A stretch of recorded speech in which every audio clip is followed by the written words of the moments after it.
अब देखिए fundamental right, ठीक है, ये हमारे कॉन्स्टिट्यूशन का बहुत ही इंपॉर्टेंट, यानी संविधान का बहुत ही इंपॉर्टेंट है। और आपको बताया कि प्रत्येक नागरिक को क्या है, मौलिक अधिकार या फंडामेंटल राइट को आना चाहिए। क्यों आना चाहिए? केवल पढ़े लिखे लोग हैं इसलिए नहीं आना चाहिए, बल्कि क्या होता है, अपने अधिकार, अपने राइट को जानने का अधिकार हर व्यक्ति को होना चाहिए। कि भाई आप भारत के नागरिक हैं, तो उस नागरिक के हैसियत से हमारा क्या अधिकार है ये भी तो जाने। या कोई भी व्यक्ति हमें सही गाइडेंस ना करने का, हमें धोखाधड़ी में फंसा दे, कुछ भी कर दे, तो उन चीजों के बारे में है। देखिए हमारा जो ये फंडामेंटल राइट है, ये आपको बता के अमेरिका के संविधान से लिया गया है। कहाँ के संविधान से लिया गया? अमेरिका के संविधान से लिया गया है। और मूल संविधान में 7 टाइप के क्या है, फंडामेंटल राइट। लेकिन बाद में 1978 में 44 अमेंडमेंट के माध्यम से क्या है, एक अधिकार को हटा दिया गया, जैसे संपत्ति का अधिकार कहते हैं, राइट टू वेल्थ जिसे कहा जाता है। तो राइट टू वेल्थ को क्या है, कब हटा दिया गया? 1978 में हटा दिया गया। तब देखिएगा, तो इसको 78 में हटा दिया गया। और उसके जगह पे अब क्या है, अब हमारे यहाँ पे केवल 6 प्रकार के क्या है, अधिकार है। कितने प्रकार के अधिकार है? 6 प्रकार के अधिकार है। कितने प्रकार के अधिकार है? अभी 6 प्रकार के अधिकार हमारे यहाँ पे रह गया है। और इसे हमारे संविधान के भाग, देखिए आपको पता है कि हमारे संविधान में 22 भाग है, और अभी 25 भाग हो गया है। तो हमारे संविधान के जो पार्ट है, वो पार्ट 3 में इसको रखा गया है। और जो आर्टिकल है, आर्टिकल 12 से लेकर क्या है, 35 के बीच में इसको रखा गया है। तो ये है हमारे मौलिक अधिकार के बारे में। देखिए 6 मौलिक अधिकार वर्तमान में हमें मिला हुआ है। कौन कौन सा है? एक है आपका समता का अधिकार, यानी राइट टू इक्वलिटी जिसे कहते हैं। दूसरा है आपका राइट टू फ्रीडम। तीसरा है शोषण के विरुद्ध अधिकार, जिसको कह सकते हैं। उसके बाद है कल्चरल और एजुकेशन राइट, जिसके बात किया गया है। उसके बाद रिलीजियस राइट की बात की है, रिलीजियस फ्रीडम की बात की गई है। और जो लास्ट है उसको कहते हैं संवैधानिक उपचार या कॉन्स्टिट्यूशन रेमेडीज कहा जाता है। तो ये 6 प्रकार के क्या है, जो फंडामेंटल राइट है, वर्तमान हमारे संविधान में है। और देखिए इसमें से सभी भारतीय नागरिक को प्राप्त है। लेकिन इनमें से देखिए, ध्यान दीजिएगा, इनमें से 14, 19, और यहाँ लिख दीजिएगा 15 और 29, ये जो 4 अनुच्छेद है या आर्टिकल है, ये विदेशी नागरिक को भी प्राप्त है। जो फॉरेनर यहाँ पे आते हैं उनको भी ये अधिकार प्राप्त है। ध्यान दीजिएगा, भारत के नागरिक को तो सभी प्राप्त है, 6 के 6 प्राप्त है। लेकिन हमारे आर्टिकल जो 14 है, 15 है, 19 है और 29 है, ये क्या है, फॉरेन जो यहाँ पे घूमने के लिए आते हैं या कोई काम करने के लिए आते हैं, तो उनको भी क्या है, ये अधिकार मिले हुए हैं। लेकिन और बाकी अधिकार नहीं मिले हुए हैं। जैसे क्या होता है, हम अगर अमेरिका में जाते हैं ना, या किसी भी देश में जाते हैं, अमेरिका नहीं, तो वहाँ के जो फंडामेंटल राइट है, वो सभी फंडामेंटल राइट हमें नहीं मिलता है। तो इसीलिए क्या है, भारत में भी अगर कोई फॉरेनर आए, तो उनको क्या है, ये सारे अधिकार दी जाती है। इसके अतिरिक्त जितने भी फंडामेंटल राइट है, वो फॉरेनर को नहीं दी जाती है। नहीं तो फॉरेनर को अगर सभी राइट दे दी जाएगा, तो फिर इंडियन और फॉरेनर में अंतर क्या रह जाएगा? ठीक है, तो उसमें अंतर नहीं रह जाएगा, इसलिए इसको नहीं दी गई है। अब देखिए इसमें आपको लिखा हुआ है, इसको एक बार आप लोग ध्यान दीजिए फिर से। देखिए आपको बताया था कि एक भाग, यानी पार्ट कितने पार्ट में है, पार्ट थर्ड में है। और आर्टिकल 12 से लेकर 35 में है। और इसे क्या है, भारत का मैग्ना कार्टा की संज्ञा इसे दी जाती है। और ये मेनली क्या है, अमेरिका के संविधान से ली गई है। कहाँ से ली गई? अमेरिका के संविधान से ली गई है। और ये कितने हैं वर्तमान में, क्या है ये, 6 मौलिक अधिकार है। 6 कौन कौन सा है? राइट टू इक्वलिटी, यानी आर्टिकल 14 से लेकर 18 तक के बीच में है। फ्रीडम 19 और से लेकर 22 तक में है। और शोषण के विरुद्ध है 23 और 24 है। और रिलीजियस है 25 to 28 है। और कल्चरल एंड एजुकेशन राइट्स कितना है, 29 to 30 है। ठीक है। और संवैधानिक उपचारों का अधिकार, यानी जो रेमेडीज है, वो आर्टिकल 32 में इसका उल्लेख किया गया है। 32 में क्या है, इसका उल्लेख किया गया है। तो ये 6 प्रकार के मौलिक अधिकार को बताना है। और आपको बताया था 1978 में 44 अमेंडमेंट हुआ था, 44 में अमेंडमेंट हुआ था, और इसके माध्यम से आर्टिकल 31 में मेंशन किया गया था संपत्ति का अधिकार, राइट टू वेल्थ, संपत्ति का अधिकार, इसे रिमूव कर दिया गया। इसे क्या कर दिया गया, इसको हटा दिया गया। और हटा के इसको कहाँ रखा गया, इसको आर्टिकल 300 ए में रखा गया है। और एक कैसा अधिकार बना दिया गया, इसको लॉफुल बना दिया, नहीं कानूनी अधिकार बना दिया गया। अब संपत्ति का अधिकार कैसे है, कानूनी अधिकार है। आप बताइए ऐसे क्यों हुआ था, पहले समझिए। देखिए हर चीज को अगर उसके बेस को अगर आप समझ जाएंगे तो उस चीज को समझने में बहुत इजी होगा। देखिए समझ लीजिएगा, आप लोग जानते हैं जब हमारा देश आजाद हुआ था तो उससे पहले यहाँ पे बहुत सारे राजा महाराजा नवाब हुआ करता था, जमींदार हुआ करता था। और आजादी से पहले एक बात ध्यान रखिएगा, जो हमारे यहाँ पे भूमि था, जमीन था, लैंड है, वो क्या है, राजा का नवाबों का हुआ करता था, किसी किसान का नहीं होता था। किसान को जमीन का मालिकाना हक हर जगह नहीं दिया गया था, जो राजतंत्र था उसमें नहीं दिया गया। तो राजा का जमीन था। अब जैसे देश आजाद हुआ, अब जितनी जमीन है वो राजा का हो गया, नवाब का हो गया और जमींदार का हो गया। तो बात ये आया था कि ये जो नवाब है, ये राजा, ये क्या है, ये दान नहीं, मतलब देना नहीं चाहता था अपने संपत्ति को। तो पहले क्या था, फंडामेंटल राइट था संपत्ति का अधिकार। तो जब इसको सरकार छीनना चाहा, आप लोग जानते हैं बहुत सारे क्या जमींदारी उन्मूलन एक्ट बना, जमींदारी उन्मूलन एक्ट बना, उसके माध्यम से क्या है, सरकार जमीन छीनना चाहते थे। ठीक है, जमीन छीनना चाहते थे, किनसे, जमींदारों से, नवाबों से। लेकिन क्या है, इन लोगों ने जाके सुप्रीम कोर्ट में केस कर दिया कि हमारा तो फंडामेंटल राइट है संपत्ति का अधिकार, हम संपत्ति का अधिकार क्यों दे दूसरे को। उसके बाद क्या हुआ, उसके बाद सरकार ने देखा कि इसको क्या है, अगर संपत्ति का अधिकार अगर मौलिक अधिकार से अगर हटाएंगे नहीं तो इन जमीनों का सही से वितरण नहीं हो पाएगा। फिर भी देखिए आज भी क्या है, जमीनों का सही से वितरण नहीं हो पाया। आप लोग देखिए कि कुछ कुछ किसानों के पास या अच्छे खानदानों के पास क्या हजारों लाखों एकड़ जमीन है, आज आज भी है। आप लोग जानते हैं उत्तराखंड में क्या है, भूमि सुधार आंदोलन चल रहा है। उसमें क्या है, जैसे जो प्लेन वाले एरिया है, उधम सिंह नगर हो गया या हरिद्वार हो गया, उसमें बहुत सारे बड़े बड़े किसान हैं जिनके पास हजारों एकड़ जमीन है, 500 200 300 एकड़ जमीन है। और किनके पास तो जमीन है ही नहीं। तो इसमें क्या था, सही डिस्ट्रीब्यूशन होना चाहिए। इसके लिए आप लोगों ने एक व्यक्ति का नाम सुना होगा, विनोबा भावे का, उन्होंने भूदान आंदोलन शुरू किया था। लेकिन क्या होता है, संपत्ति कोई दान में इतना इजीली देता नहीं है।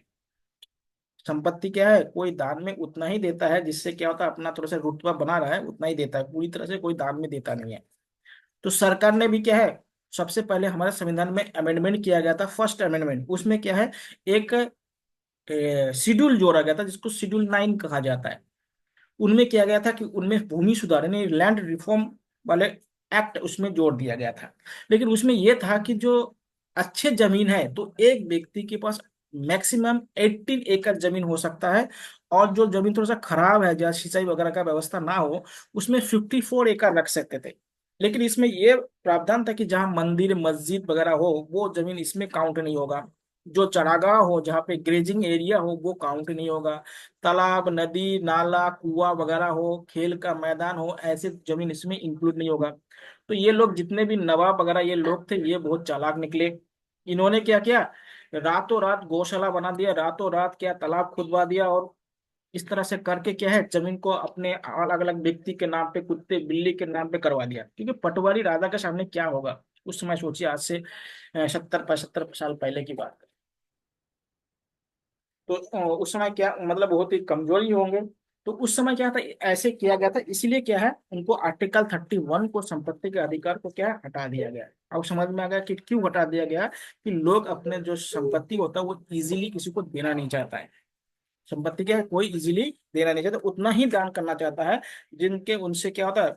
देखिए कोई स्वेच्छा से दान करना नहीं चाहता है, कोई धार्मिक महत्व काम करता है कि दान कर देंगे तो हमें और ज्यादा मिल जाएगा। धार्मिक में भी जो दान करते हैं वो भी सोचते हैं कि मैं जितना, अगर 500 रुपए दान कर रहा हूँ तो मुझे 5,000 रुपए मिले, तभी वो दान करते हैं। अगर ऐसे प्रबंध अगर नहीं होता धार्मिक सेक्टर में, तब भी उसमें दान नहीं करते। अधिकतर लोगों की बात बोला, कुछ लोगों को छोड़ के। ठीक है, अधिकतर लोगों का यही क्या है, मानसिकता होती है। तो इसीलिए क्या है, भूमि सुधार आंदोलन जो हुआ था उसके माध्यम से इसको अलग कर दिया गया। देखिए इसमें लिखा हुआ है 300 ए में इसको रखा गया है, तो ये सारी चीज इसमें लिखा हुआ है। अब हम एक एक आर्टिकल करके पढ़ते हैं जो बहुत इंपॉर्टेंट है। देखिए इसमें ऐसे ऐसे बातें लिखी है, हर व्यक्ति को क्या है जानना बहुत जरूरी है। देखिए पहला, आप लोग भी इसको पढ़ लीजिएगा, जहां समझ नहीं आएगा पूछ लीजिएगा। देखिए पहला है, जो आर्टिकल आपका है वो आर्टिकल है 14। 14 में क्या क्या है कि विधि के समक्ष समानता, यानी जो विधि है, विधि मतलब लॉ, यानी कानून के सामने क्या होना चाहिए, सबको एक जैसा होना चाहिए। यहाँ पे विधि की समानता की बात नहीं करे, विधि के समक्ष समानता की बात बोल रहा है, यानी विधि के सामने समानता की बात बोल रहा है। तो इसमें देखिए विधि के समक्ष समानता के मतलब क्या होता है, इसको समझिएगा। इसमें मेनली ये बात बताया गया है कि जो कानून होगा, लॉ होगा, वो राजा के लिए भी वही लॉ होगा और प्रजा के लिए भी वही होगा, अमीरों के लिए, गरीबों के लिए, प्रधानमंत्री के लिए जो लॉ होगा वो एक सामान्य व्यक्ति के लिए वही लॉ होगा। लेकिन इसमें कुछ अपवाद है। अपवाद ये है कि जो हमारे संवैधानिक पदों पर बहुत से लोग बैठे हुए होते हैं, जैसे राज्यपाल हो गया, राष्ट्रपति हो गया, या न्यायालय में बहुत सारे जो लोग होते हैं, उनको क्या है इसमें कुछ रियायतें दी गई है। जैसे अगर कोई संसद सदस्य होते हैं, आप लोग जानते हैं कि अगर संसद सत्र चल रहा होगा तो 60 दिन पहले ऐसे सदस्यों को क्या है गिरफ्तार नहीं किया जा सकता है। या राष्ट्रपति या राज्यपाल जब अपने पद में रहते हैं तो उनको सिविल केस में अरेस्ट नहीं किया जा सकता। तो ऐसे बहुत सारे कानून क्या है, ये नियम इनमें दे रखे हैं। तो ये अपवाद है, लेकिन ऐसे नहीं है कि अपवाद क्यों है, क्योंकि अगर ऐसे नहीं होंगे ना तो सभी क्या बड़े बड़े पदों पर जो लोग बैठे हैं उनपे लगातार केस करते रह जाएंगे, वो क्या होता फिर दिक्कत होने लगेगा, इसलिए इनको दिया गया है। इसको ध्यान दिया। एक बात और यहाँ पे ध्यान रखिएगा, जो सामान्य व्यक्ति,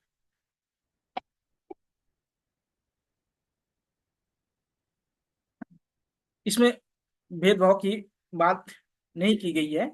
लेकिन क्या होता है कि ऐसे अगर व्यवस्था नहीं होंगे तो फिर दिक्कत हो जाएगी। आम जनता और जो बड़े राजनेता होता है, आप लोग जानते थे इसी व्यवस्था के माध्यम से जितने बड़े बड़े मंदिर वगैरह वगैरह होता है उसमें वीआईपी एंट्री वगैरह होता है, ये सब इसी माध्यम से होता है। क्योंकि ऐसे लोगों को क्या लाइन में लगेंगे, 2 दिन लग जाएगा, 3 दिन लग जाएगा, या 2 घंटे लग जाएगा, तो उनके पास कार्य बहुत ज्यादा होता है। इसलिए ऐसे लोगों को कुछ से वरीयता दी जाती है, ये बात है। अगला जो आर्टिकल है वो आर्टिकल है 15। देखिए 15 आर्टिकल बहुत ज्यादा है, आप लोग जानते हैं कि इस पर एक फिल्म भी बन चुका है। आर्टिकल 15 एक फिल्म भी बन चुका है। ध्यान देखिए आर्टिकल 15 बहुत ही ज्यादा, इसमें भेदभाव डिस्क्रिमिनेटिव की बात कर रहा है। भेदभाव यानी डिस्क्रिमिनेटिव पर रोक लगाने की बात कर रहा है, प्रोविजन ऑफ डिस्क्रिमिनेटिव की बात करता है। इसमें यह बात किया गया है कि रिलीजियस, मूल वंश मतलब कि किसी का जो भी मूल वंश रहा होगा, अपना ओरिजिन जो भी रहा होगा, कास्ट, उसके बाद जेंडर और जन्म स्थल के आधार पर क्या होगा, उसके साथ क्या नहीं करता, भेदभाव नहीं किया जा सकता। ध्यान दीजिएगा, किसके आधार पर, रिलीजियस के आधार पर, उसके ओरिजिन के आधार पर, उसके कास्ट के आधार पर, उसके जेंडर के आधार पर, अगर उसके जन्म। देखिए बहुत सारे लोग सोचते हैं कि गांव से लोग जो आते हैं वो कम पढ़े लिखे होते हैं, ज्यादा समझदार नहीं होते, उसको कभी कभी गवार भी बोल दिया जाता है। लेकिन आप लोग पढ़े लिखे, आप लोग जानते हैं कि मनुष्य की जो ओरिजिन हुआ वो जंगलों से होते होते शहर तक पहुंचे। जिनके जिनके भी लोग आज शहरों में रहते हैं उनके पूर्वज कहीं ना कहीं जंगलों से और गांव से होके ही तो आए हैं। तो पहले आ गए हैं इसलिए ज्यादा सिविलाइज हो गया है। और जो लोग देर से आया वो लोग देर से। अब देखिए अमेरिका में, अगर ब्रिटेन में हम लोग जाते हैं तो हम लोग को अनसिविलाइज कहा जाता है। आप लोग जानते हैं भारत को क्या पहले सपोरों का देश कहा जाता था। क्यों? क्योंकि एजुकेटेड नहीं थे, मैनर नहीं थे, जो वेस्टर्न मैनर थे वो नहीं थे, वेस्टर्न एजुकेशन नहीं थे। तो अगर क्या होता, हम लोग क्या है नेपाल से या भूटान से कोई आते हैं तो हम उनको कहते हैं कि अनसिविलाइज है। क्यों कहते हैं? क्योंकि वो हमसे कम शहरीकरण वहां पे हुआ है। देखिए शहरीकरण से क्या होता है, लोगों में वो विविध जो डाइवर्सिटी होता है वो बना बनता है। तो इस आधार पे नहीं कर, रिलीजियस के आधार पर नहीं कर, इसका धर्म, देखिए दुनिया में कोई भी ऐसा धर्म नहीं है जो फुल प्रूफ एकदम सही है, और दुनिया में ऐसा कोई धर्म नहीं है जो एकदम बेकार है। अगर ऐसा होता तो जो बेकार धर्म है वो समाप्त हो जाता, और दुनिया में जो अच्छे धर्म में है वो केवल वही रह जाता है। ऐसा तो नहीं है, बहुत सारे धर्म दुनिया में है, वर्ल्ड में है। तो सभी धर्मों में कुछ ना कुछ अच्छाई होती है, कुछ ना कुछ क्या होता है बुराई होता है। इसलिए क्या होता है, किसी के साथ भेदभाव नहीं होना चाहिए।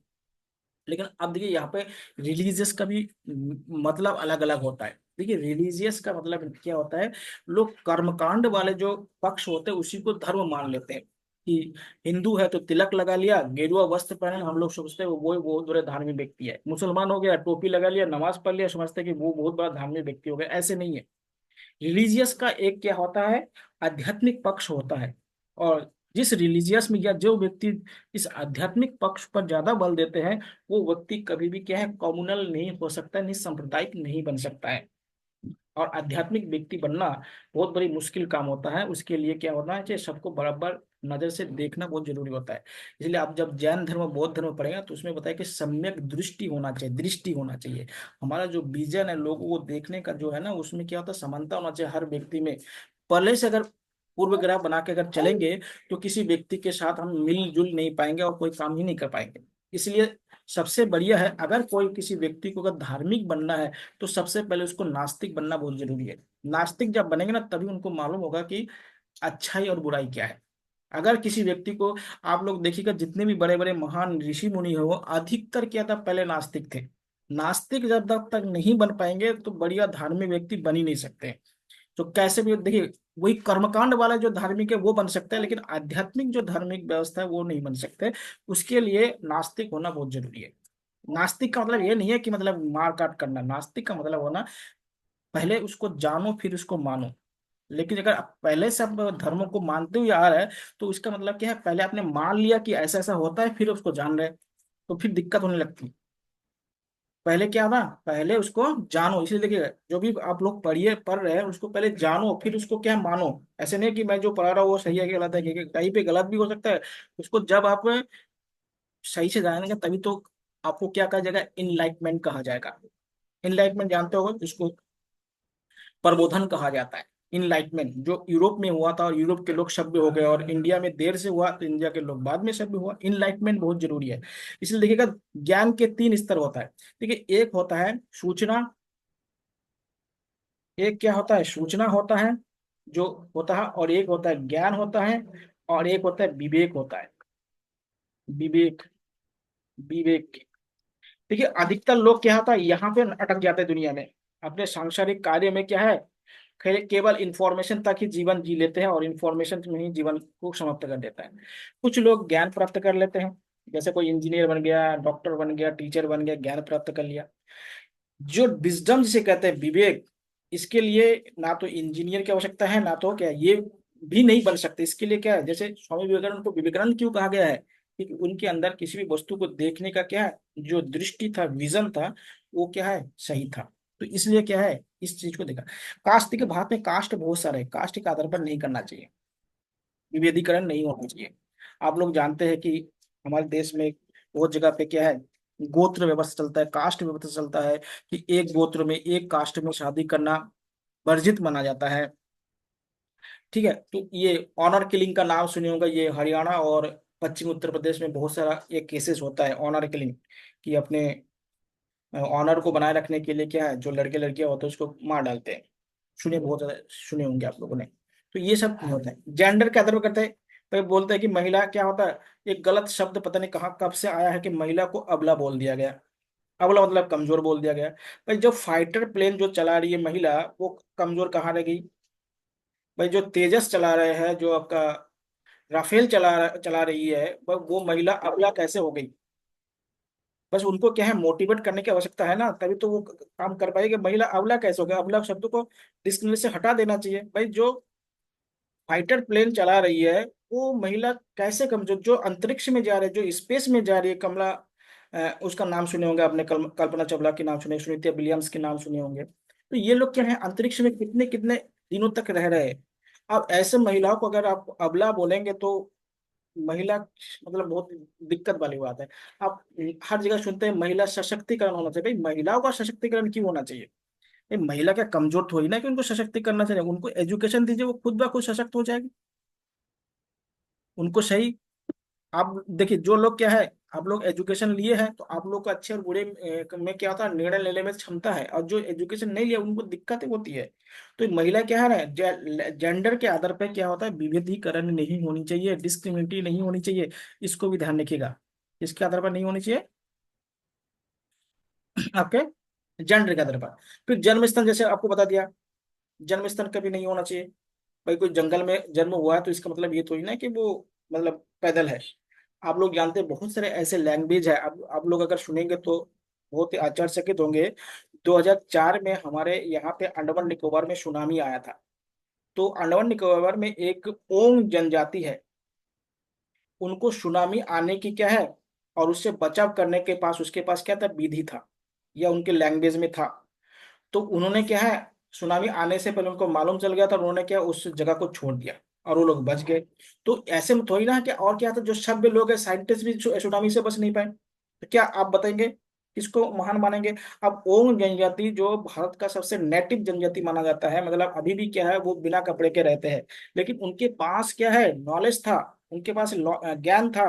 तो उन्होंने क्या सुनामी से अपने आप को बचाव कर लिया। लेकिन बड़े बड़े साइंटिस्ट, बड़े बड़े डॉक्टर, बड़े बड़े उद्योगपति, बड़े बड़े अच्छे अच्छे पढ़े लिखे व्यक्ति क्या सुनामी से बच नहीं पाए। तो इसलिए क्या था, किसी को क्या हुआ था, उनके अपने क्षेत्र में नॉलेज होना बहुत जरूरी है। आजकल देखिए हमारे यहाँ पे क्या है, इंग्लिश का बहुत बोलचाल है। आप लोग जानते हैं कि विदेश में जो लोग इंजीनियरिंग और मेडिकल करने जाते हैं ना, वहाँ पे उनके अपने लैंग्वेज में पढ़ना पड़ता है। वहाँ पे अंग्रेजी और हिंदी वगैरह और दूसरी लैंग्वेज नहीं चलता। अगर आपको फ्रांस में अगर एमबीबीएस करना है तो फ्रांसीसी भाषा आनी चाहिए, तभी आप वहाँ पे एमबीबीएस कर पाएंगे। लेकिन इंडिया में क्या है, अंग्रेजी नहीं तो कुछ नहीं। तो भाई हमारे लोकल लैंग्वेज को तो हमने तो उसको क्या खत्म कर दिया। तो जब लोकल लैंग्वेज खत्म कर देगा और अंग्रेजी, तो ये भी क्या है, आजकल भाषावाद भी बहुत ज्यादा चल रहा है कि अंग्रेजी पढ़ने वाले ज्यादा बुद्धिमान लगते हैं। ऐसे नहीं है कि अंग्रेजी पढ़ने वाले बुद्धिमान है, बस उसको क्या है, एक जेंटलमैन का हमने टैग दे दिया क्या। तब तो क्या है, सभी अंग्रेज अंग्रेज क्या है, सब बुद्धिमान हो जाते हैं, सब अंग्रेज क्या होता है, साइंटिस्ट हो जाते हैं सब। अंग्रेज में वहां पे भी तो गरीबी है। जो अंग्रेजी बोलते क्या वो सब अमीर है क्या? ऐसे नहीं है। तो इसको भी समझिएगा। तो ये आर्टिकल 15 है, बहुत इंपॉर्टेंट है, इसको ध्यान दीजिएगा। अगला है आर्टिकल 16, जिसको अनुच्छेद 16 कहा जाता है। इसमें क्या होता है, जो भी व्यक्ति होता है, भारत के नागरिक होता है, उनको दो चीजों में समानता दी गई है। एक क्या है, अवसर, ऑप्शन में अपॉर्चुनिटी, अवसर की समानता दी गई है। अवसर की समानता नहीं, देखिए आप लोग जैसे देख कैसे है, जिन्होंने भी बीएड कर रखा है और जिन्होंने भी पीजी कर रखा है, वो सब क्या है, लेक्चरर के फॉर्म भर पा रहे हैं। अगर चाहे वो एससी हो, एसटी हो, महिला हो, पुरुष हो, उससे कोई मतलब नहीं है। तो सबको क्या है, इक्वल क्या है, अपॉर्चुनिटी मिल रहा है। अगर दुनिया में इक्वल अपॉर्चुनिटी और इक्वल एजुकेशन मिले तो क्या होगा, इतना ज्यादा असमानता नहीं रहेगा समाज में। आप लोग देखे होंगे, भाई कोई दून स्कूल में कोई बच्चा पढ़ रहा हो और उत्तराखंड के किसी सरकारी स्कूल में प्राइमरी में कोई बच्चा पढ़ रहा हो, तो बताइए उनके सोचने समझने में अंतर तो आ ही जाएगा। क्योंकि वहां पे इतना आधुनिक सुख सुविधाएं हैं और आधुनिक टेक्नोलॉजी से उनको पढ़ाई की जा रही है। और यहाँ पे क्या हो रहा है, नीचे बैठ के पढ़ रहे हैं, स्कूल हो रहा है, पता नहीं टीचर, पता नहीं चुनाव में चले जा रहे हैं, मतगणना करने चले जा रहे हैं, है ही नहीं। एक टीचर है पूरा 5 क्लास को पढ़ा रहे हैं। अब देखिए उत्तराखंड में ऐसे ऐसे स्कूल है जहाँ पे एक टीचर है और पूरे 5 क्लास चल रहा है। तो बताइए इन बच्चों का भविष्य कैसे होगा, और दून स्कूल में पढ़ने वाले बच्चे का भविष्य क्या होगा, आप खुद सोच लीजिए। तो इसलिए क्या होगा, लोगों को जागरूक होना होना चाहिए। क्योंकि भाई देखिए, जितने भी अमीर लोग हैं और जो नेता लोग हैं, अपने सब बच्चे विदेश में पढ़ने भेज देते हैं, और इंडिया में कौन पढ़ते हैं, जो जो उनको वोट देते हैं। तो लोगों में जागरूकता बहुत जरूरी है। और एजुकेशन इक्वल होना चाहिए, और क्या था, अपॉर्चुनिटी इक्वल होनी चाहिए। अभी देखिए दिल्ली गवर्नमेंट बढ़िया एजुकेशन पॉलिसी, देखिए अभी वर्तमान में दिल्ली गवर्नमेंट का एजुकेशन पॉलिसी सबसे बढ़िया है भारत में। जो फिनलैंड का नाम आप लोगों ने सुना होगा, दुनिया में प्राइमरी एजुकेशन में नंबर 1 है। प्राइमरी एजुकेशन की बात बोल रहा हूँ कि वहां पे बच्चे को क्या है, प्राइमरी एजुकेशन सबसे बढ़िया दी जाती है। तो ऐसे शिक्षा अगर भारत के हर स्कूलों में दिया जाए तो बच्चे बराबर होगा। हमारे यहाँ पे क्या है, जब ये प्राइवेट स्कूल का जो चलन हो गया और जो अमीर लोगों ने जब ये स्कूल खोलना शुरू किया बिजनेस के पर्पज से, तो एजुकेशन क्या होगा, पूरी तरह से खत्म हो गया समझ लीजिए। तो इसको क्या है, देखना है। और ये आर्टिकल क्या है, 16 में क्या है, 16(4) में, यानी 16(4) में, यानी आर्टिकल 16(4) में किसके बारे में उल्लेख किया गया है, 16(4) में आरक्षण के बारे में बात किया गया है, रिजर्वेशन के बारे में। ध्यान दीजिए, जो नौकरियों में जो रिजर्वेशन दी जाती है, वो आर्टिकल 16(4) में बात की गई है। 16(4) में किसकी बात की गई है, रिजर्वेशन की बात की गई है। इसको भी ध्यान रखिएगा। अगर आपसे पूछा जाए कि हमारे संविधान के किस आर्टिकल में रिजर्वेशन के बारे में बात की गई है, तो आर्टिकल 16(4) में रिजर्वेशन के बारे में बात की गई है, जिसमें महिलाओं को भी, उत्तराखंड में कितने प्रतिशत महिलाओं को भी रिजर्वेशन दी जाती है, 30% है। फिर अलग अलग SC ST को दी जाती है, उत्तराखंड आंदोलनकारी को दी जाती है, विकलांगों को दी जाती है, इन सब को दी जाती है। तो ये रिजर्वेशन की जो प्रावधान है वो कहाँ से आया है? आर्टिकल 16(4) से आया है। इसको भी ध्यान दीजिए, बहुत इंपॉर्टेंट है।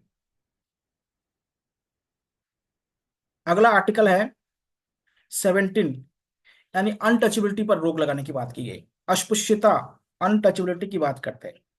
ठीक है, अनटचेबिलिटी का मतलब क्या है? हमारे समाज में पहले, या हमारे जो आदिम समाज था, या पहले समाज था आजादी से पहले और भी उससे पहले, तो यहाँ पे क्या है, वर्ण व्यवस्था था, जाति व्यवस्था था। उसमें क्या था, जो उच्च वर्ण के लोग हैं, जो निम्न वर्ण के लोग हैं, उनके साथ क्या था, अलग से व्यवहार करते थे। जैसे दलित वगैरह हो गया। सबसे ज्यादा देखिए, सबसे ज्यादा प्रताड़ित हुए हैं दलित। आदिवासी लोग उतना प्रताड़ित नहीं हो, क्योंकि वो मेन समाज में रहते नहीं थे, इसलिए आदिवासी लोग क्या है, उतने प्रताड़ित नहीं हुए जितने दलित लोग प्रताड़ित हुए। तो उनको क्या है, मंदिरों में प्रवेश के बाद, गांव में प्रवेश करने से पहले उनको, या सार्वजनिक कुएं से पानी पीना, आप लोग भीमराव अम्बेडकर की कहानी आप लोगों ने सुना होगा, उसमें सारे कुछ आप लोग देखे होंगे। तो ये बहुत सारी चीज क्या था, उस समाज में था, जो एक दूसरे से छूना नहीं चाहते थे। एक दूसरे के बर्तन में खाना नहीं खाना, खाना खाना बहुत प्रतिबंध था।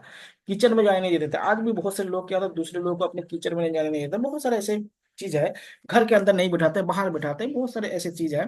तो ये जो अस्पृश्यता, अनटचेबिलिटी, इसको खत्म करने की बात आर्टिकल क्या है, 17 में बात की गई है। तो आर्टिकल 17 में किसकी बात की गई है? आपका अस्पृश्यता के बारे में खत्म करने की बात की गई है। अभी भी देखिए बहुत जगह पे है, उत्तराखंड में भी है और देश के अलग अलग है। अभी आप लोग सुने होंगे कि उत्तराखंड में क्या है, डोला पालकी जो आंदोलन है, वो क्या है, इसी खत्म करने का ही तो एक प्रावधान था। डोला पालकी जो आंदोलन है, उसमें क्या है, इसी को खत्म करने का ही क्या है, एक प्रावधान है, जिसमें जो निम्न जाति के लोगों को क्या है, जो दूल्हा होते थे, उनको डोला पालकी में बैठने से की अनुमति नहीं था।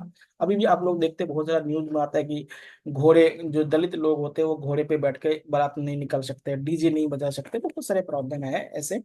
तो लोगों को क्या है, सोचना चाहिए कि ऐसे नहीं करना चाहिए। अब 21वीं सदी में लोग जी रहे हैं। चांद पे लोग पहुंच गए हैं। अब चांद पे लोग पहुंचने के बाद भी अगर ऐसे मानसिकता रखेंगे, तो वो सभ्य समाज के लिए सही नहीं है। चलिए अगला अगला देखिए, यहाँ पे एक आर्टिकल आपको बता देता हूँ। वो आर्टिकल है 18। 18 को जानना बहुत जरूरी है। यहाँ पे 18, यहाँ पे थोड़ा सा मिस हो गया है, तो इसको ध्यान दीजिए। 18 आर्टिकल आपको जानना जरूरी है। देखिए आर्टिकल जो 18 है ना, इसमें क्या है, उपाधियों का अंत की बात की गई है। आर्टिकल 18, 18 की बात, इसमें जो उपाधि होता है, टाइटल होता है, उसका अंत करने की बात की गई, उपाधि का अंत। ठीक है, पहले क्या था आप लोग जानते हैं, जो राजा महाराजा होते थे वो राय बहादुर, महाराज, नवाब और भी बहुत सारे उपाधि लिया करते थे। तो जब भारत आजाद हुआ, यानी हमारा संविधान जब बना, तो उसमें बता कि इन सभी टाइटल या उपाधियों का खत्म कर दिया गया, और उसके साथ दो टाइटल को जोड़ दिया गया। केवल दो टाइटल ही ले सकते हैं कोई भी व्यक्ति, उसके अतिरिक्त कोई टाइटल नहीं ले सकते हैं। तो इसमें जब मेन संविधान बना था, तो दो टाइटल कौन था, एक शैक्षिक, शैक्षिक उपाधि ले सकते थे, और एक ले सकते थे सैन्य उपाधि।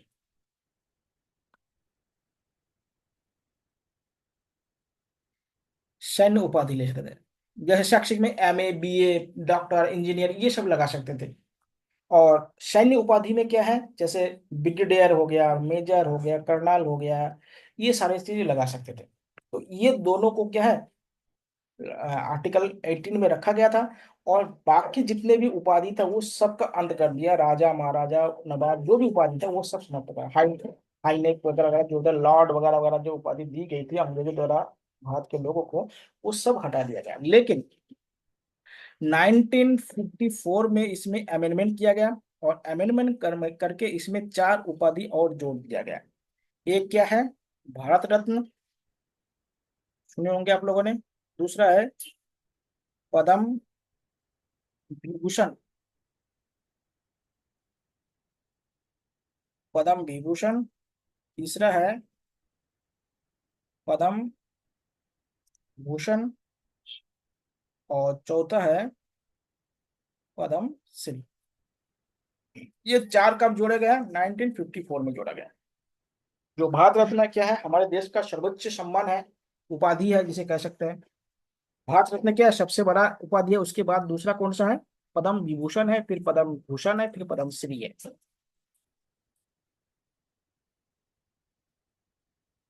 पद्म श्री है। तो ये चार कब जोड़े गए? 1954 में जोड़े गए। और ये इसके लिए जो अमेंडमेंट किया गया है वो 7 अमेंडमेंट किया गया था हमारे संविधान के 7वां जो संशोधन है उसके बाद इनको जोड़ दिया गया।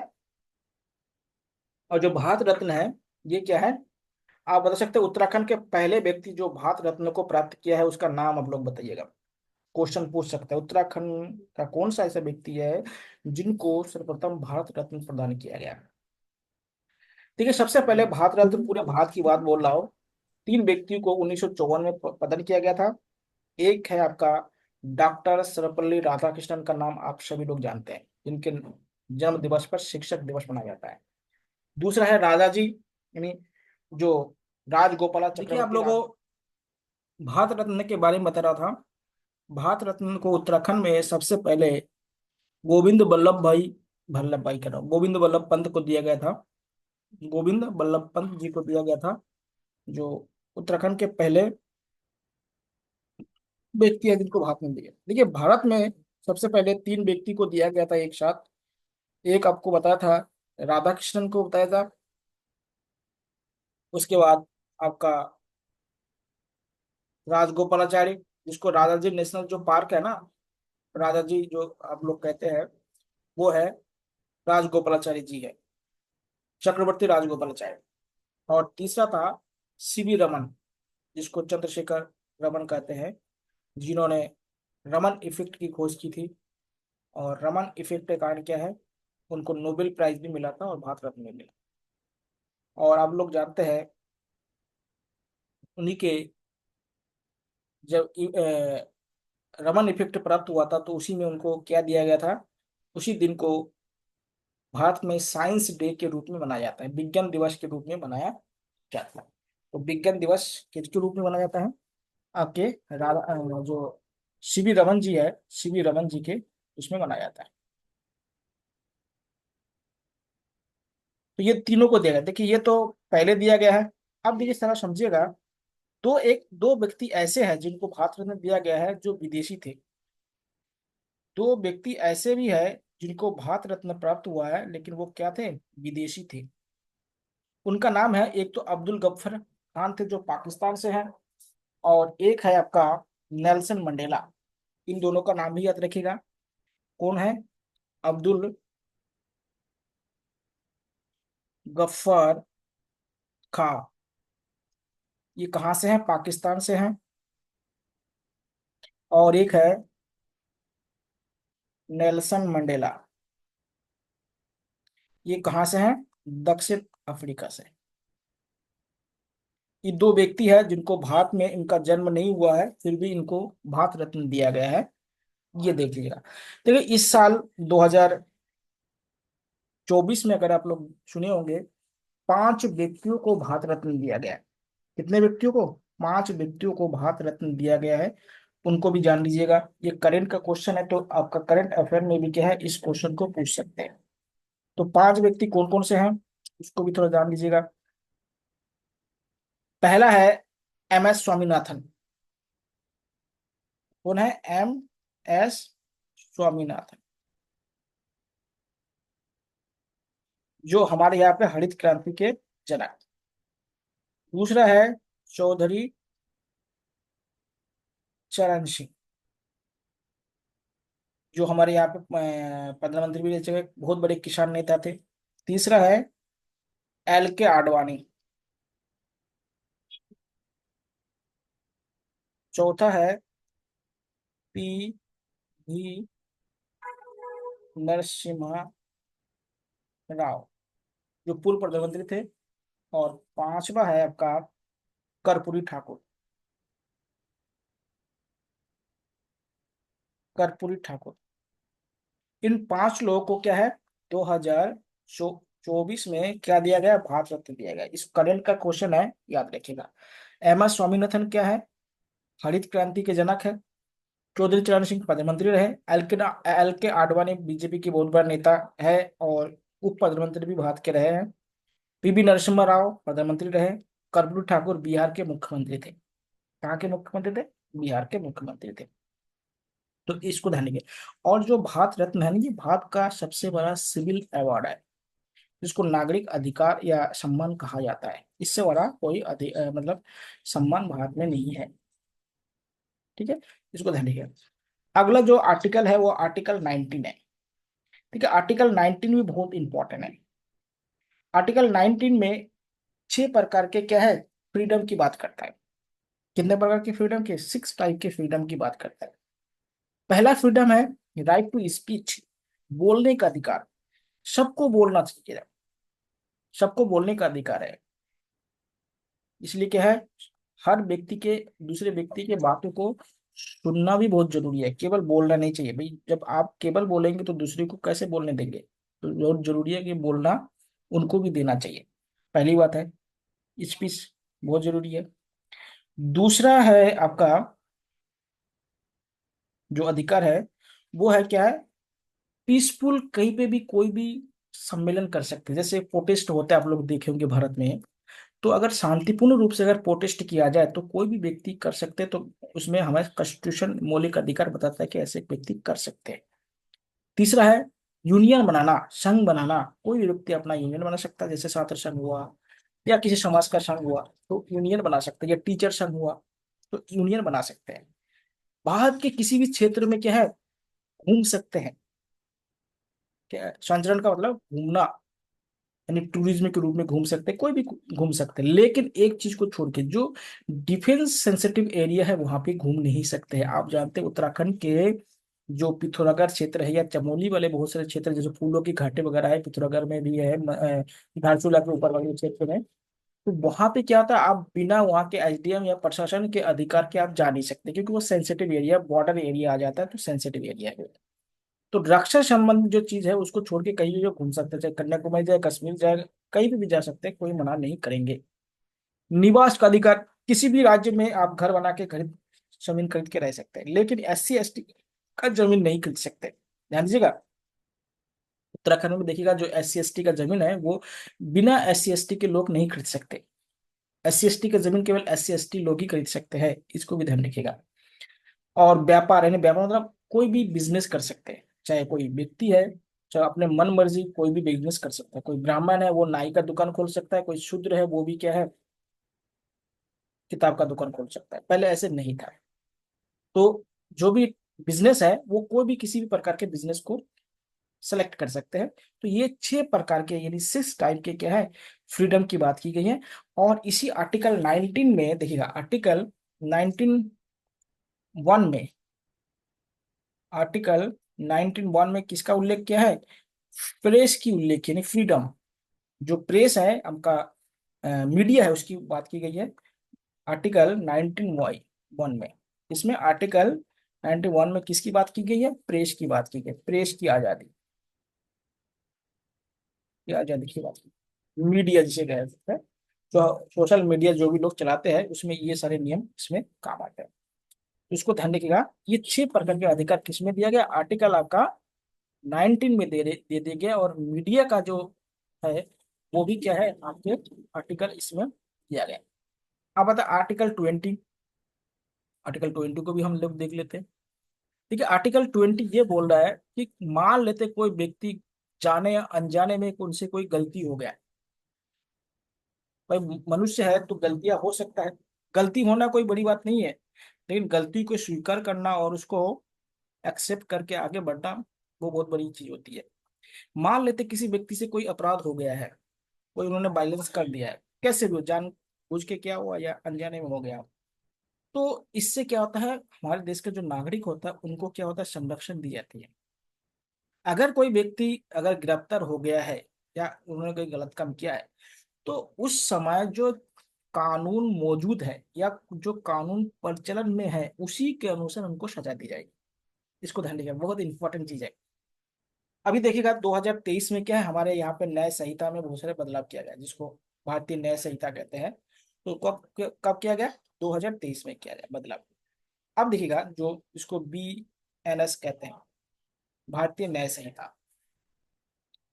देखिए, मान लेते हैं कि इससे पहले, अगर मान लेते हैं कोई भी व्यक्ति है, ये कोई व्यक्ति है, और 2023 कानून लागू होने से पहले मान लेते हैं कि मर्डर करने का, जो किसी को अगर मर्डर कर देते तो उसका सजा था, मान ले 7 साल था, मान लेते हैं। लेकिन 2023 के बाद क्या होता है, यही मर्डर करने का सजा अगर 10 साल कर दिया गया। अगर कोई व्यक्ति, अगर ये कानून लागू होने से पहले अगर मर्डर करता है तो उनको 7 साल ही सजा होगा, उनको 10 साल के सजा नहीं होगा, समझ लीजिएगा। चाहे वो गिरफ्तार कभी हो, कभी कभी भी हो, उनको मतलब जब उन्होंने जो अपराध किया है उसी समय जो कानून प्रचलन में, उसी के आधार पर उनको सजा होगा। सिंपल सी बात है। फिर उनके बाद में कोई कानून बढ़ा दिया जाए, घटा दिया जाए, उसमें उसमें कोई मतलब उनका नहीं है। दूसरी बात कि एक व्यक्ति को एक ही तरह के अपराध पर एक ही बार सजा दी जा सकती है। अगर मान ले कोई व्यक्ति 10 मर्डर करे एक ही जैसा, तो उनको 10 का सजा नहीं, अलग अलग से नहीं दिया जाएगा, बल्कि एक साथ उनको उनको उसका सजा दिया जाएगा। अगर मान लेते कि कोई सीरियल किलर है, तो सीरियल किलर क्या अलग अलग मर्डर करते रहते हैं, तो इसका मतलब ये नहीं कि उनको 10 लोगों को मारा तो एक में अगर 10 साल का सजा हुआ तो 10 में क्या होगा, 100 साल का सजा हो जाएगा, ऐसे नहीं होगा। बल्कि सबको मिला के उनको जितना सजा होना है उतना ही होगा। इसको ध्यान रखिए।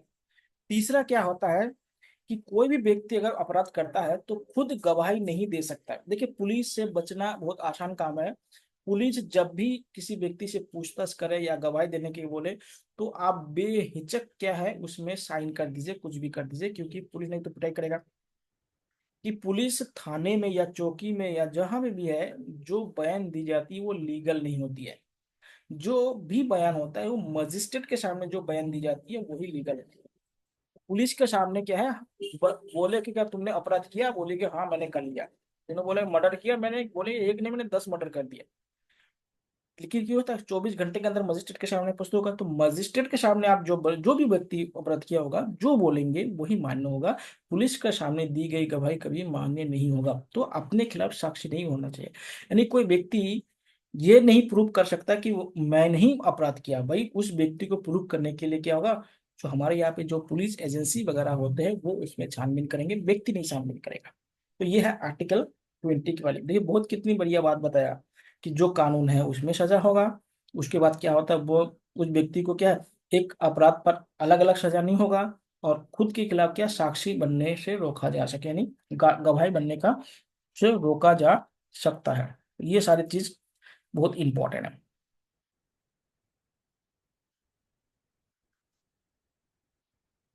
अगला है आर्टिकल 21। ठीक है, आर्टिकल 21 ये बोलता है कि हमारे यहाँ पे जो राइट टू लाइफ है, यानी जीने का अधिकार, यानी प्राण और दैहिक स्वतंत्रता की बात करता है। यानी इसका मतलब यह है कि कोई भी व्यक्ति बिना कारण या कोई भी किसी भी कारण अगर हो, खुद आत्महत्या भी नहीं कर सकते। अगर वो आत्महत्या करते हैं, अगर वो बच जाते हैं तो उनको सजा होगा। मान लीजिए कोई व्यक्ति है ए, और वो आत्महत्या करने का प्रयास कर रहा है, और करते हुए वो जिंदा हो गया, मतलब मर नहीं गया, तो उस व्यक्ति पर भी मुकदमे चल सकता है। इसलिए ध्यान दीजिए। तो इसमें होता है, और इसमें क्या होता है कि कोई भी व्यक्ति अपने जीने की जो भी तरीके हैं वो खुद डिसाइड कर सकते हैं। कोई व्यक्ति दूसरा उस पर दबाव डाल के नहीं कर सकता है। जैसे मान लेते हैं कोई व्यक्ति नॉनवेज खाना पसंद करता है, या कोई व्यक्ति शराब पीना पसंद करता है, या कोई और भी चीज होता है, घूमना पसंद करता है, तो उनके साथ क्या होगा, हम जबरदस्ती नहीं कर सकते कि वो उस चीज को छोड़े। इसलिए आप लोगों ने सुने होंगे 2017 में एक कानून आया था, राइट टू प्राइवेसी, यानी निजता का अधिकार। निजता का अधिकार में यही बात बताया गया, यानी राइट टू प्राइवेसी में यही बात बताई गई है कि कोई भी व्यक्ति किसके साथ शादी कर रहा है, किसके साथ रह रहा है, क्या कर रहा है, और क्या खा रहा है, क्या पी रहा है, इसमें समाज या कोई व्यक्ति उसमें आक्षेप नहीं लगा सकते, मतलब उसमें कोई आरोप नहीं लगा सकते। लेकिन अगर वो इनलीगल ना हो, अगर लीगल है तो कर सकते हैं। भाई शराब सरकार बेच रही है, अगर वो पी रहे तो क्या दिक्कत है? मीट मछली खा पी रहे, बेच रहे, क्या दिक्कत है? लेकिन क्या है, जो पशु, अब जैसे गाय वगैरह है, वो क्या है कानूनी रूप से बैंड है, तो उसको नहीं कर सकते। अब बोले कि किसी को भी कुछ भी कर देंगे, नहीं है, जो कानूनी रूप से बैंड है उसमें नहीं कर सकते। बाकी कुछ भी कहता है, जैसे बहुत सारे और भी जैसे लिव इन रिलेशनशिप की बात है, कोई व्यक्ति शादी से पूर्व अगर कोई लड़का लड़की साथ में रहना चाहता है तो वो भी रह सकते हैं। पहले इसे समाज अभी तक एक्सेप्ट नहीं किया है, लेकिन क्या है, ये कर सकते हैं। तो निजता का अधिकार बहुत सारे हैं कि देखिए जैसे जैसे शहरीकरण होता है तो लोग को फ्रीडम चाहिए होता है। और एक तो होता है फ्रीडम, शहरीकरण से फ्रीडम होता है, दूसरी बात होता है लोग जब एजुकेटेड ज्यादा हो जाते हैं ना, तो उसमें व्यक्तिवाद आ जाता है। जितने ज्यादा लोग एजुकेटेड हो जाते हैं तो उसकी सबसे ज्यादा बुराई, पढ़े लिखे लोगों का सबसे ज्यादा बुराई क्या है, व्यक्तिवाद। अपने बारे में, अपने सुविधाओं के बारे में ज्यादा सोचते हैं। इसलिए आप लोग देखे होंगे जितने हमारे सांसद लोग हैं, विधायक है, उन्होंने पेंशन को क्या है, खत्म नहीं किया है, खुद पेंशन ले रहे हैं और बाकी लोगों को पेंशन खत्म कर दिया। जितने भी अधिकार लोग हैं, अधिकारी लोग हैं, वो अपने सुविधा अलग से ले रहे हैं, जनता को नहीं दे रहे। तो जितने भी पढ़े लिखे लोग में क्या होता है, व्यक्तिवाद बहुत ज्यादा होता है। जितने भी अधिकतर लोगों में, सभी पे तो नहीं कह सकता लेकिन मैक्सिमम लोगों में क्या है, व्यक्तिवाद होता है। ये पढ़े लिखे लोगों का सबसे ज्यादा नेगेटिव पॉइंट होता है।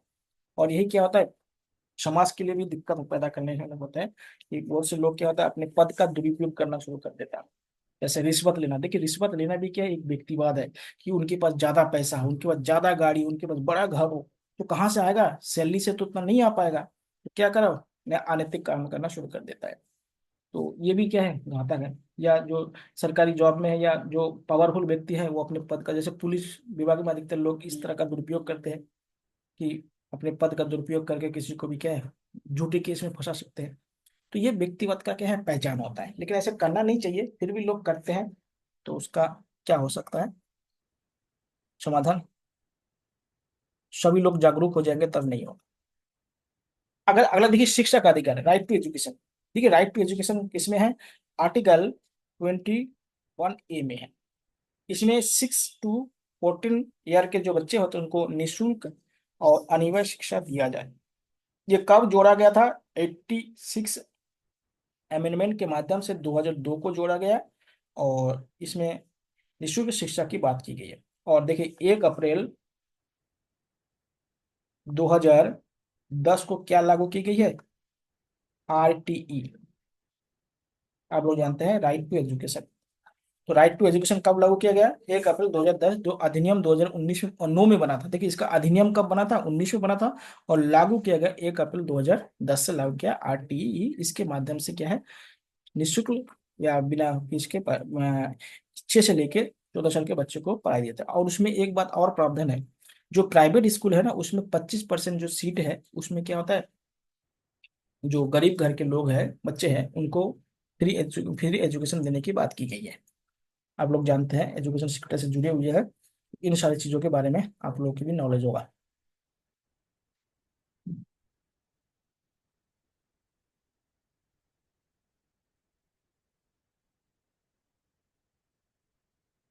अगला देखिए आर्टिकल 22 है। 22 भी बहुत इंपॉर्टेंट चीज है। आर्टिकल 22 भी बहुत क्या है, इंपॉर्टेंट चीज है, ये भी लोगों को जानकारी होनी चाहिए।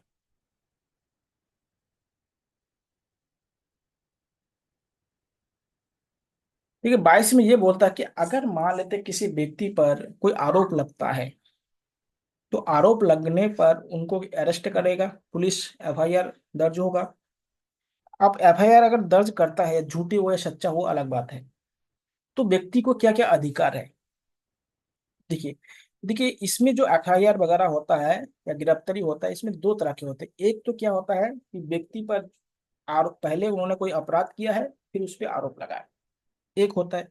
दूसरा होता है कि व्यक्ति अभी कोई अपराध नहीं किया है, लेकिन उनके फ्यूचर फ्यूचर कह रहे हैं, उनके जो पास्ट में कोई ऐसा काम उन्होंने कर रखे हैं जिससे उनसे क्या है, कोई अपराध करने की प्रवृत्ति उनके अंदर रहा है या कर सकता है। तो ये भविष्य, पास्ट को देख के नहीं, यानी अतीत को देख के भी उनको अरेस्ट किया जाता है। दो दो प्रकार के अरेस्ट होता है।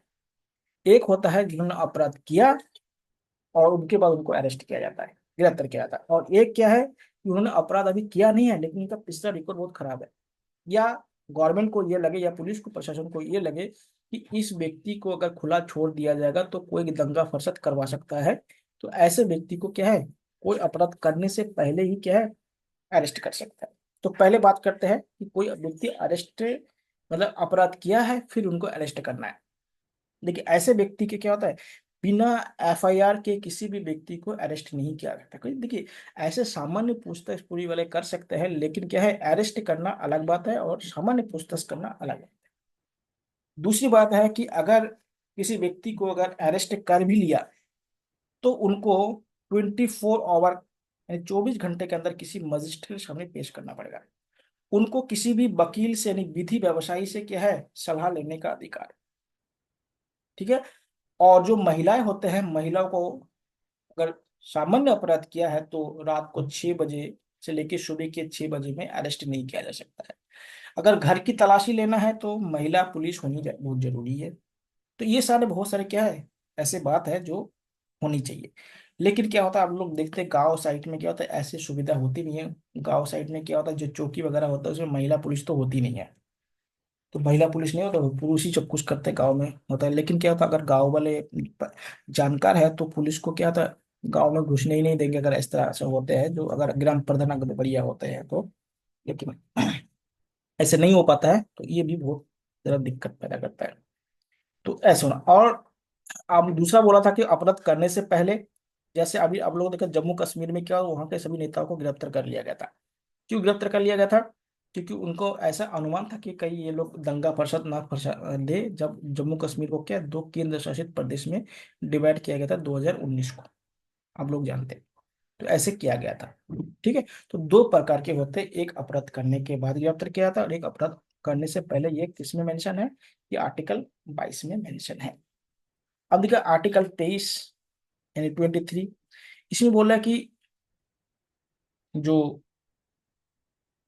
मानव तस्करी होता है और जो जबरन क्या कहते हैं, काम लिया जाता है, जिसको फोर्स लेबर कहा जाता है, बलात् श्रम होता है, और ह्यूमन ट्रैफिकिंग जो होता है, उस पर प्रतिबंध लगाने की बात कर रहे हैं। आप लोग जानते हो कि हमारे देश में हर साल 1 करोड़ महिलाएं और बच्चे क्या होते हैं, लापता हो जाते हैं। यानी उसका ह्यूमन ट्रैफिकिंग होता है, उनको या तो विदेशों में भेज दिया जाता है या बड़े बड़े शहरों में उनको भेज दिया जाता है या बंधक बना के रखा जाता है। तो ऐसा क्यों होता है? क्योंकि इनसे बहुत सारे अलग अलग व्यवसाय करवाए जाते हैं, और जो शहर के जो बड़े बड़े घर के लोग होते हैं वो भी सोचते हैं कि एक साथ हम किसी व्यक्ति को खरीद लेंगे तो क्या होगा, वो सालों साल हमारे यहाँ काम करेंगे तो उतना ज्यादा पैसा भी नहीं देना पड़ेगा जो नौकर के रूप में पैसा देना पड़ता है। तो बहुत सारे इसमें है। तो इस पर प्रतिबंध, यानी एक तो क्या है, बालक बलात् श्रम पर प्रतिबंध है जिसको फोर्स लेबर कहते हैं, और दूसरा है जिसको मानव तस्करी है, ह्यूमन ट्रैफिकिंग, उस पर प्रतिबंध की बात करते हैं। आप लोगों ने सुना होगा बेगार प्रथा पहले चलता, जैसे कुली बेगार प्रथा सुने होंगे, तो यही क्या है, बलात् श्रम या फोर्स लेबर, यही एक प्रथा है जिसके माध्यम से ये की जाती थी। तो ये भी क्या है, ठीक है। जैसे महिला बच्चों की खरीद बिक्री होता है, वेश्या वृत्ति होती है, दास देव दासी प्रथा। आप देखिए साउथ इंडिया में क्या होता है, जो मंदिर वगैरह होता है उसमें जो महिलाएं होती है, लड़कियां होती है, उनको देवता के साथ विवाह करवा के क्या था, मंदिर का सेविका बना दी जाती है और जीवन भर उनको क्या था, उसी में काम करना होता है। तो अब और उसके बाद क्या होता है, उसका उस महिला का बहुत ज्यादा शोषण भी होती है।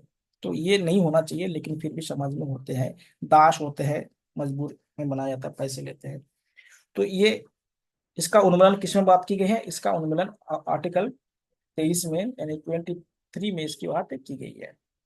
अब देखो बाल श्रम, जिसको चाइल्ड लेबर की बात करते हैं, चाइल्ड लेबर है आर्टिकल 24 में। 24 में किसकी बात करते हैं? चाइल्ड लेबर के बारे में बात करते हैं।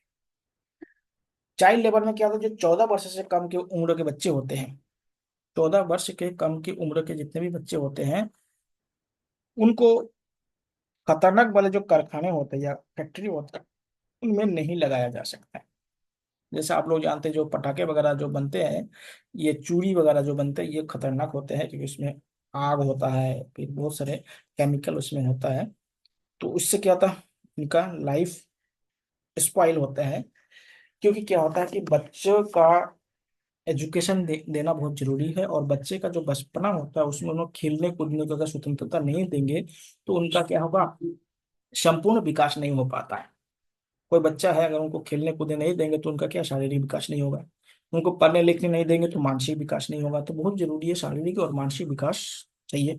लेकिन क्या होता है, देखिए एक रूप से क्या होता है, बच्चे से काम लिया जा सकता है कि अगर वो बच्चा किसी अपने ब्लड रिलेशन में रहते हो और स्कूल और खेलने कूदने के समय के अतिरिक्त कोई कार्य कर रहा हो। जैसे मान ले कोई व्यक्ति है, उनके घर में बीड़ी बनाया जाता है, तो बीड़ी के पत्ते इकट्ठा करना, बीड़ी को जो भी करने होते हैं वो काम कर सकता है, लेकिन क्या है, स्कूल टाइम और खेलकूद के समय को छोड़कर कर सकते हैं।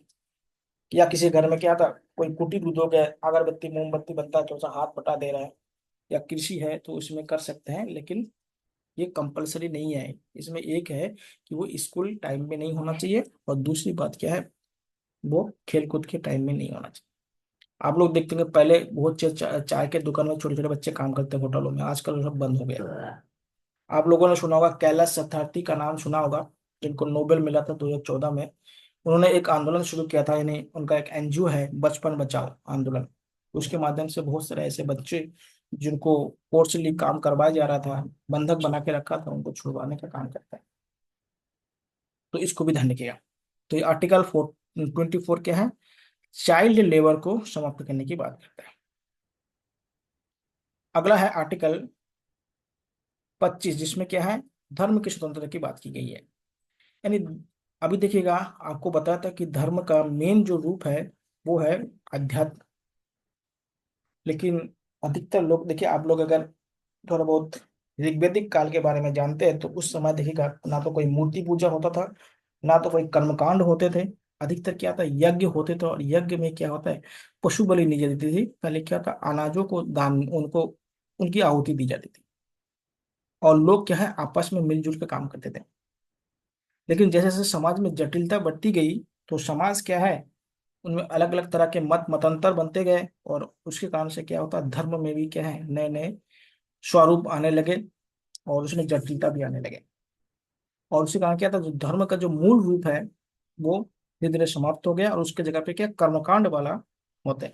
आप लोगों ने सुना होगा कि हमारे प्राचीन काल में अधिकतर ऋषि मुनि और संत हुआ करते थे, और आजकल आप क्या बोलते हैं, बाबा और पुरोहित पढ़ते हैं।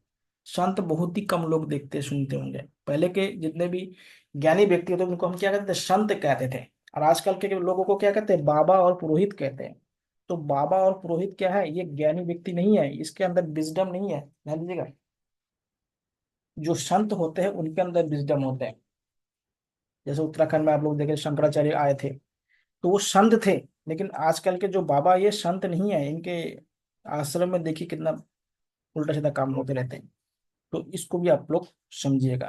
पुरोहित, देखिए पुरोहित वर्ग क्या होता है, कभी भी सच नहीं क्यों नहीं बताते हैं, क्योंकि उनका व्यवसाय ही उसी पर निर्भर है। अगर पुरोहित अगर सच बता देंगे कि आध्यात्मिक में क्या होता है, ये सब नहीं हो, तो उनका दुकान कैसे चलेगा। आप बताइए, आप लोग टीचर अगर बन जाए या टीचर है, तो आप लोग अगर बताइए पढ़ने से, अगर ये अफवाह फैल जाए कि पढ़ने से कुछ नहीं होता है, तो आप लोग चाहेंगे कि ऐसा प्रचार करें कि पढ़ने से कुछ नहीं होगा, स्कूल बंद करो और घर में रहो, फिर आप लोगों का या हम लोगों का रोजी रोटी खत्म हो जाएगा। तो पुरोहित वर्ग का मजबूरी है, आप उसको मजबूरी कहे या उनका जो भी कहे, वो उनका मजबूरी है कि उनको कर्मकांड वाले पक्ष को ज्यादा उभारना चाहिए। लेकिन जो संत व्यक्ति होता है वो कभी भी कर्मकांड पर विश्वास नहीं करते हैं।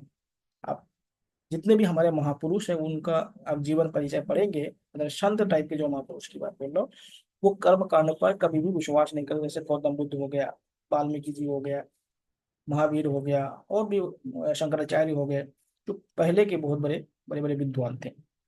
आजकल पुरोहित वर्ग क्या है, कर्मकांड नहीं करेंगे तो रोजी रोटी खत्म।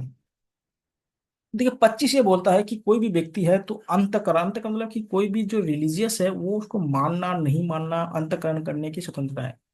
अगर कोई व्यक्ति है वो चाहे धर्म को माने चाहे ना माने, नास्तिक आस्तिक जो भी हो सकता है वो कर सकते हैं। अब देख, केरल की एक महिला ने क्या है, खुद सुप्रीम कोर्ट में अर्जी दिया कि मेरे नाम के आगे से धर्म शब्द हटा दिया जाए, मैं अपने नाम के आगे में कोई धर्म नहीं अपनाऊंगा। तो तब भी वो जिंदा है। ऐसे देखिए, धर्म केवल दुनिया में 60% लोग केवल धार्मिक है, और 40% लोग नास्तिक है। जितने भी कम्युनिस्ट कंट्री है, अधिकतर कम्युनिस्ट कंट्री में लोग क्या है, नास्तिक होते हैं। तो ऐसे नहीं है कि केवल धार्मिक व्यक्ति जिंदा रहते हैं और जो नास्तिक व्यक्ति जिंदा नहीं रहता, ऐसे नहीं। आप जानते हैं बौद्ध जैन धर्म क्या है, नास्तिक संप्रदाय है। फिर भी भाई बौद्ध धर्म और जैन धर्म मानने वाले लोग क्या है, जिंदा नहीं है क्या, ऐसे नहीं है।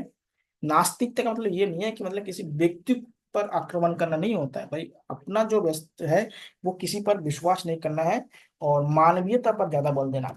जिसको कहते हैं नास्तिकता। जानो, पर सब कुछ जानो। गौतम बुद्ध भी तो यही कहते हैं, पहले जानो फिर मानो।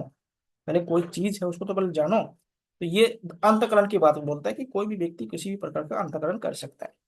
फिर धर्म को मानने का अधिकार। कोई व्यक्ति किसी भी धर्म को मान सकता है। आज मैं हिंदू हूं तो कल मैं मुसलमान बन जाऊँ, कल पर ईसाई बन जाऊंगा वो। लेकिन प्रलोभन से नहीं हो सकता है कि कोई मैंने तुझे पैसा दे दिया और मैं किसी धर्म को अपना लूं, ये गलत चीज है। या कोई जबरदस्ती मुझे बोल रहा है कि धर्म को अपनाओ, ये कानूनन जुल्म है। लेकिन मैं स्वेच्छा से अगर किसी धर्म को अपना लूं, उसमें कोई दिक्कत नहीं।